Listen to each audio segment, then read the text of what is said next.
চম্পা সরে দাঁড়াও, এগুলো সব ফেলে দেবো। জ্ঞান বুদ্ধি নাই, কই ফেলাইলা? ডাস্টবিনে ফালালে জায়গা হবে না। তাহলে এগুলো আমি নিয়ে যাই। হ্যাঁ, এগুলো নিয়ে তুমি কি করবা? এগুলো তো সব নষ্ট হয়ে যাচ্ছে।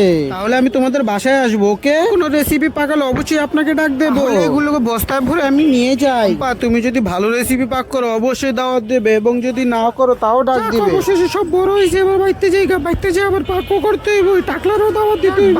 সে টাকলার লেগা খাওয়ান পাইছি, অনেক জায়গাতেই দিমু ব্যবহার করতে হইব। তো পাকানোর লেগে বেশি ঝামেলা লওয়া লাগবে না, হালকার উপরে পাকা। গাইস, তোমরা যারা যারা এই রেসিপিটি শিখতে চাও তারা এই ভিডিওটার মাধ্যমে শিখে নাও। হাড্ডিগুলো ভালো করে কেটে নেব এবং ধুয়ে নিয়েছি প্রথমে। আমাদের কাটা শেষ এবং এগুলোকে গরম পানিতে দিয়ে দেবো। এখন এর ভিতরে ময় মশলা দিয়ে দেবো, কাঁচা লঙ্কা আর এক ধরনের জিনিসপাতি দিয়ে দিলেই হয়ে যাবে। এর ভিতরে কেওড়া জলের পানি দিয়ে দেবো ভেঙে, ভালো করে যাতে মিশে যায় এরকম ভাবেই এগুলো দেবো। ময় মশলা দিয়ে হয়ে গেলে তারপরে সিদ্ধ হয়ে যাবে। সিদ্ধ হলে সবগুলো বের করে নেব, তারপরে প্রসেসিং দেখো। এগুলো ঠান্ডা পানিতে দিয়ে নেব এবং এর ভিতরের নেহারিগুলো বের করে নেব। সব এগুলো বের করে নেব এবং এর ভিতরে আরো ময় মশলা দিতে হবে।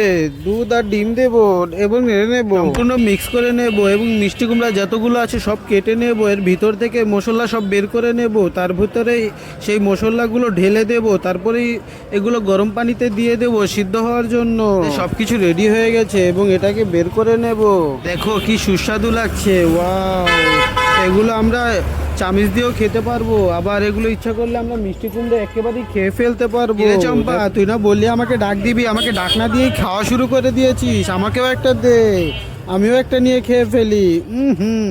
মজা হয়েছে অনেক। অনেক মজা রে, অনেক মজা। আমাদের ভিডিওটা ভালো লাগলে অবশ্যই সাবস্ক্রাইব করে দিও এবং পাশে থাকা বেল আইকনটা ক্লিক